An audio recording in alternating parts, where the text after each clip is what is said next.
Híjole, ya no pudimos ver cómo la presidenta de México se despide de un abrazo y un beso de la teniente química que presenta en la conferencia de prensa mañanera de la mejor forma, pues desmentido a las infamias del New York Times y sus reporteras. La teniente química Juana Peñalosa, a quien pues cuando llega a hacer su planteamiento, su desmentido, saluda de forma muy cordial, muy solemne a la presidenta de México. Ya cuando se va de manera muy coloquial la doctora, le da un abrazo y ya ahí lo corta como de costumbre. Nos la cortaron nuestros amigos del Centro de Producción de Programas Informativos y Especiales de la Presidencia, CEPROPIE. Tan pronto, bueno, pues termina esta sección tan padre de mujeres en la historia y que ilustró la vida de la gran Margarita Maza Parada, Margarita Maza de Juárez, esposa del gran expresidente Benito Pablo Juárez García. Yo no sabía que habían vivido ahí en Serapio Rendón. Antes esa calle se llamaba, cuando vivía ahí Margarita Maza y Benito Juárez, se llamaba Puente Levadizo. Hoy se llama Serapio Rendón. Y su casa estaba ubicada ahí, en el número 4 de esta calle, junto al templo de San Cosme. Pues si se quiere dar una vuelta, pues ahí vivió. Imagínense, ¿no? El expresidente hace 150 años y la primera dama, Margarita Maza, quien efectivamente fue uno de los símbolos de la victoria. O sea, que victoria sobre la mentira, la que se anota hoy el gobierno de la doctora Claudia Sheinbaum frente al pasquín New York Times, que híjole, pues ya ha sido exhibido hasta por debajo de la lengua, luego de la basura que publicaron, pues estas dos señoras, Natalie Gitroif y Paulina Villegas, ese reportajucho en el que aseguran que estuvieron en un supuesto narcolaboratorio, en el que según ellas presenciaron y captaron cómo se fabrica el fentanilo, situación que desde ese momento, desde el lunes aquí en Sin Censura, nosotros le informábamos, bueno, pues es absolutamente inverosímil, debido a la gran peligrosidad de estas sustancias que los involucrados manipulan sin guantes, y hasta se lo mostramos desde ese día, ¿no? Echándose unas chelas. Le hablábamos desde el lunes de cómo es que pues la manipulación y fabricación del fentanilo son situaciones sumamente peligrosas debido a su extraordinaria potencia, toxicidad y la facilidad con la que puede absorberse en el cuerpo. Y hoy, junto a varios especialistas y científicos, la presidenta Claudia Sheinbaum explica por qué no es creíble este reportajucho. En primer lugar, el director general del IMSS Bienestar, Alejandro Sbarch, plantea que el nivel de toxicidad del fentanilo es de 0.2 miligramos. ¿Esto qué significa, señoras y señores, en términos pues más fáciles de conocer para nosotros que no somos ingenieros químicos? Significa que 0.2 miligramos equivale a 3 o 4 granitos de sal. Imagínese, si usted tiene a la mano en su casa un salero, agarre su salero y écheselo aquí en la mano. Cuente 1, 2, 3 granitos de sal, 4 granitos de sal, lo que usted guste, 5 granitos de sal, y sepárelos, déjelos en la palma de su mano o póngalos en la mesa, póngalos por ahí. Esa cantidad es absolutamente suficiente para tirar a una persona en 30 segundos. Así de sencillo. En 30 segundos, con una pues dosis durísima de fentanilo. Dice Sbarch, el doctor Sbarch, que estos 3 o 4 pequeñitos granitos de sal compromete ya la vida de cualquier persona que opere esta sustancia, el fentanilo.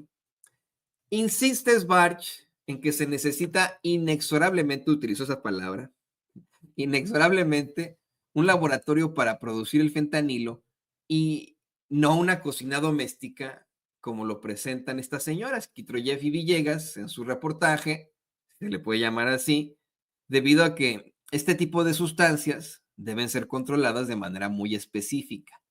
Insistió en que simplemente no es posible lo que dice el New York Times en la nota. Pues mire, para pronto, nomás para pronto, el operador que sale en este artículo y que le va a poner ese señor, de hecho, si tiene por ahí los videos, don David, este señor que lo está operando ahí, mire, los operadores de este artículo hubieran caído en 30 segundos fulminados por los vapores del fentanilo que están manipulando, puesto que uno trae un paliacate en la boca y el otro un cubrebocas, que no son suficientes para paliar los efectos tóxicos en el ambiente que produce el fentanilo. Se necesitan máscaras especiales, no un paliacate o eh, un cubrebocas. Lo que es peor, señoras y señores, eh, eh, pues ahí vimos y se lo analizábamos desde aquel entonces, se lo planteábamos desde el principio, desde el lunes, cómo es que es hasta ridículo y estúpido pensar que podrían haber estado ahí manipulando el fentanilo, cocinándolo con 2 chelas y hasta salsas, ¿no? Como si fuera cualquier cosa, como si estuvieran ahí cocinando, como bien dice por ahí Maggie Hernández, unos hot cakes. Dice Maggie, muy interesante, pero con todo y que la palabra hot cakes, o el par de palabras hot cakes, están en inglés, acá en Estados Unidos no se le llama hot cakes a los hot cakes, se les llama pancakes. Qué extraño, ¿no? Nunca he entendido yo esa situación que no tiene nada que ver con lo que estamos platicando, pero efectivamente, como si estuviera cocinando hot cakes o pancakes, como usted le quiera llamar, o como le dicen a los traidores de la lengua, panqueques, que no son panqueques. Así se pusieron a hacer este reportajucho del New York Times. Pero mire, quiero por sobre todo destacar la explicación que dio la muy joven teniente química Juana Peñalosa. No sé si esto se deba a que le esté yo ubicando de una manera más personal, puesto que mi mamá también es teniente retirada del ejército. Ella es enfermera militar, mi mamá. Entonces, pues yo al ver a esta teniente, no sé, ¿no? Me, me identifiqué muchísimo, ¿no? Como hijo de militares, ¿no? Me identifiqué muchísimo, puesto que mi mamá, perdón que se lo digo a usted, ¿no? Pero pues es muy inteligente mi mamá, ¿no? La verdad, disculpe usted que la presuma a mi mamacita, pues muy inteligente, como esta teniente que usted va a escuchar a continuación, y que mire, se tiene que hacer el comparativo. Tenemos a 2 personajes emanadas de las élites, tanto de México como de Estados Unidos, que terminan en posiciones de poder como reporteras del New York Times. 2 personajes que han demostrado con este reportaje tener una grave mediocridad o ser partícipes de una mentira abiertamente. Y por supuesto que nos referimos a Natalie Kitroy, que estudió en Harvard, por cierto, y a Paulina Villegas, que estudió primero en el TEC de Monterrey, pero después hizo su posgrado en Columbia University. Estas 2 privilegiadas mediocres, redactando una mierda de reportaje, que es una mentira, un absurdo, una situación completamente inverosímil, frente a una verdadera científica. En primer lugar, la presidenta de México, ¿no? La doctora Claudia Sheinbaum. Y en segundo lugar, esta teniente química, Juana Peñalosa, que pues evidentemente no estudió en Harvard, ¿verdad? O en el TEC de Monterrey, ¿no? Ella tomó la carrera de las armas, es ingeniera química con el ejército. Y pues con todas las de la ley, y con la ciencia en la mano, que es la luz de la verdad, como siempre lo planteaba Carl Sagan, con la ciencia en la mano, exhibe la mentirota en la que incurren las privilegiadas mediocres de Natalie Kitroy y Paulina Villegas. Por supuesto que hay que hacer el comparativo y le insisto, perdón que lo aterrice en el caso de mi mamacita, ¿no? De mi mami, que es enfermera militar, perdón, pero luego yo me identifiqué, mi mamá, ella pues se retira temprano del ejército siendo teniente, ¿no? Y pues siempre yo sí le llamé, ¿no? La teniente, a mi mamá. Me hace muy feliz pensar en ella como teniente del ejército. Y de inmediato cuando llega la teniente química Juana Peñalosa a hacer esta presentación, me sentí muy orgulloso de que haya mujeres así, de capaces, de estudiadas, que puedan incluso desmentir las babosadas y las infamias del New York Times. Escuche usted.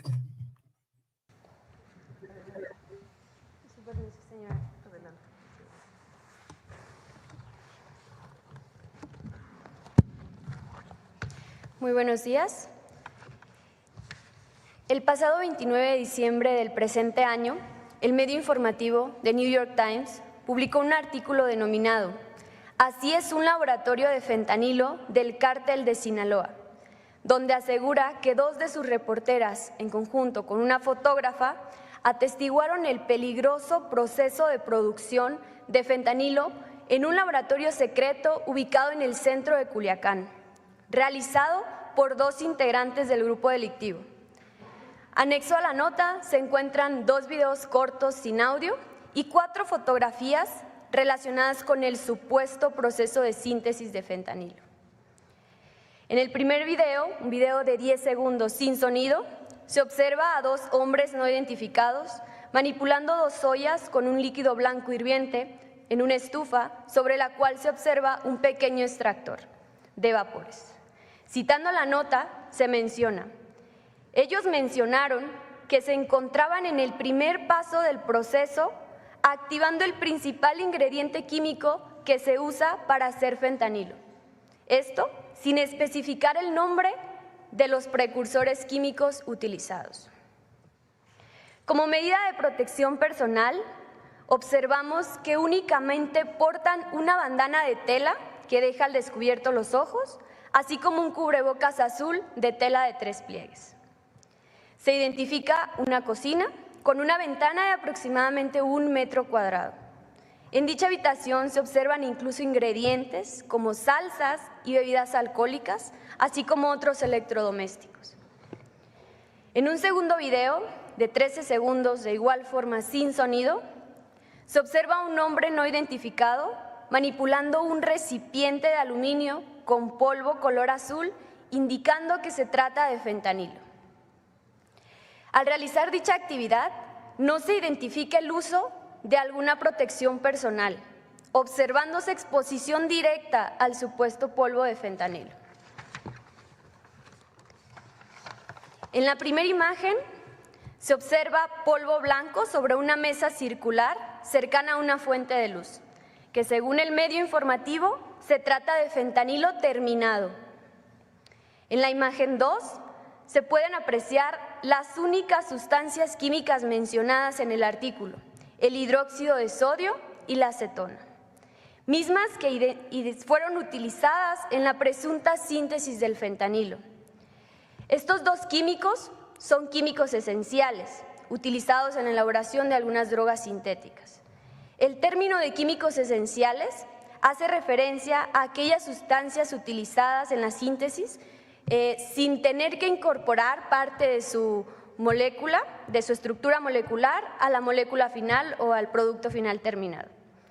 Tienen acciones como solventes o catalizadores, entre otros.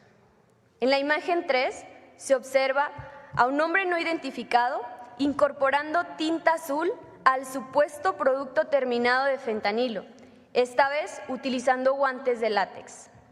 El uso de la tinta azul le confiere a los comprimidos lo característico, alusivos a unas tabletas de M30 o metadona. Derivado del análisis de la nota, no es posible reunir indicios suficientes para determinar que se realizó un proceso de síntesis de clorhidrato de fentanilo en citada locación, debido a que se menciona muy poco o nada del proceso de síntesis, así como de las sustancias químicas utilizadas. Durante el desarrollo de los videos y la redacción del artículo, no se observó o mencionan los principales precursores químicos para realizar o para sintetizar el fentanilo, como 4-ANPP, anilina y cloruro de propionilo, por mencionar algunos, mostrando únicamente sustancias químicas esenciales como el hidróxido de sodio y la acetona. No se observa el uso de equipo de protección personal mínimo requerido para evitar intoxicación por los gases tóxicos desprendidos durante la reacción de síntesis, o bien incluso la exposición directa al clorhidrato de fentanilo puro. Las principales vías de exposición de los opioides son por inhalación, exposición dérmica e ingestión, por lo cual el uso de guantes y equipos de respiración autónoma son indispensables para realizar este tipo de actividades.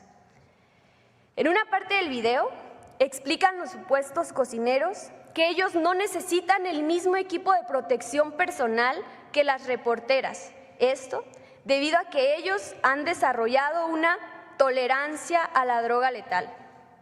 Si bien existen factores que pueden influir en la toxicidad, tal como la tipología física de una persona, no existe evidencia científica que respalde tal idea. Anexo a esto, el uso del pasamontañas o bandana y el cubrebocas de tela de 3 pliegues observados en los cocineros podría estar relacionado únicamente como medida de protección de su identidad y no como una medida de protección personal.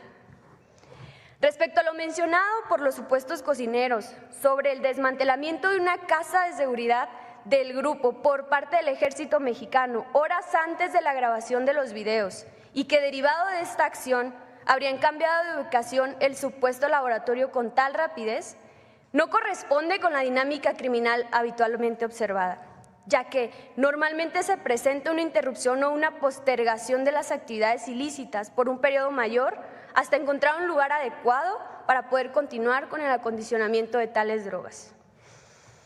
Por lo anterior, se concluye que no existen los elementos suficientes para demostrar que la información presentada en el artículo de The New York Times documenta un laboratorio de síntesis de clorhidrato de fentanilo.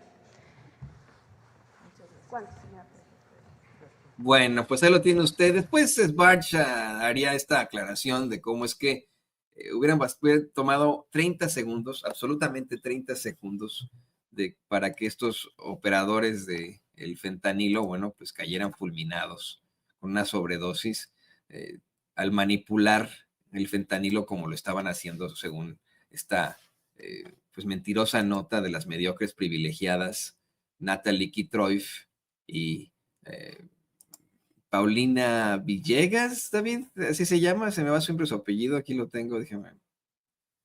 Sí, Paulina Villegas, ahí en el New York Times. De verdad que me pareció muy satisfactorio ver a esta joven teniente, ingeniera química mexicana, poniéndole una muy buena madriza a la mediocridad, al privilegio, al New York Times. Y pues bueno, para hablar de esto y mucho más,